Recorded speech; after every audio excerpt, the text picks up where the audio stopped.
بسم اللہ الرحمن الرحیم۔ السلام علیکم ورحمۃ اللہ وبرکاتہ۔ جی ناظرین، جیسا کہ انٹرنیٹ کا دور ہے اور کوئی بات بھی ابھی چھپی نہیں رہتی، ایک دو ویڈیوز ہیں وہ میرے سامنے آئیں تو مجھے بہت پریشانی ہوئی ان کو دیکھ کر کہ لوگ خودکشی کر رہے ہیں۔ تو میں بہت پریشان ہوگا کہ کیوں ایسا ہے۔ آپ جب قرآن پڑھتے ہیں یا احادیث کو پڑھتے ہیں تو پھر آپ کو سمجھ آتی ہے کہ آپ کا مقصد کیا ہے دنیا میں۔ جب آپ کا مقصد کسی کی محبت بن جاتی ہے کہ آپ کسی سے محبت نہیں ہوئی تو آپ کا دل برداشتہ ہو گیا اور آپ نے خودکشی کر لی، یا آپ کو جو چاہیے تھا وہ نہیں ملا، آپ کو نوکری نہیں مل رہی، یا آپ کو اپنی پسند کی شادی آپ کی وہاں نہیں ہو رہی، تو ڈپریشن میں چلے جاتے ہیں اور پھر خودکشی کر لیتے ہیں۔ یہ بغیر سوچے سمجھے کہ یہ جو ہماری لائف ہے، زندگی، یہ اللہ تعالیٰ کی امانت ہے، ہم نے ایز اٹ از کو واپس کرنا ہے۔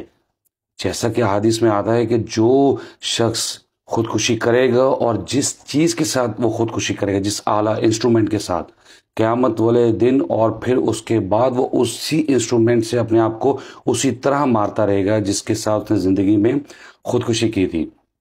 لہٰذا اس چیز کو سے باہر آ جائیں۔ دیکھیں قرآن ہمیں کیا کہتا ہے، ہم پڑھتے نہیں نا، جب ہمیں پتہ چل جائے کہ اللہ تعالیٰ ہم سے کیا بیان کر رہے ہیں، کیا کہنا چاہ رہے ہیں، تو پھر ہمیں سکون ہوگا نا، تسلی ہوگی۔ ہمیں طریقہ بھی تو بتا دیا نا۔ جب ہم سیکھیں گے نہیں تو پھر یہ اسی قسم کے معاملات ہوں گے نا۔ صبر کیسے آئے گا؟ قرآن میں جب سورۃ بقرہ میں آ گیا کہ اللہ تعالیٰ نے کیا ہمیں حکم دیا ہے کہ آپ جب بھی آپ پر مصیبت آئے، پریشانی آئے، تو آپ نے کیا کرنا ہے؟ صبر سے کام لینا ہے اور نماز سے کام لینا ہے۔ ٹھیک ہو گیا۔ اس کے بعد یہ سورۃ الزمر ہے، اس کی آیت جب میں نے یہ پڑھی 53 نمبر آیت ہے، تو آپ جب اس کا ترجمہ سنیں گے پھر آپ دیکھیں اللہ تعالیٰ ہمیں کیا کہہ رہا ہے۔ بسم اللہ الرحمن الرحیم، میں ترجمہ آپ کو سنا دیتا ہوں۔ آپ کہہ دیجئے، اللہ فرماتا ہے، اے میرے بندو جنہوں نے اپنی جانوں پر ظلم کیا ہے، کسی قسم کا ظلم کیا ہے، تم اللہ کی رحمت سے مایوس نہ ہو، بے شک اللہ سب گناہ معاف کر دیتا ہے، یقیناً وہی بڑا بخشنے والا، نہایت رحم کرنے والا ہے۔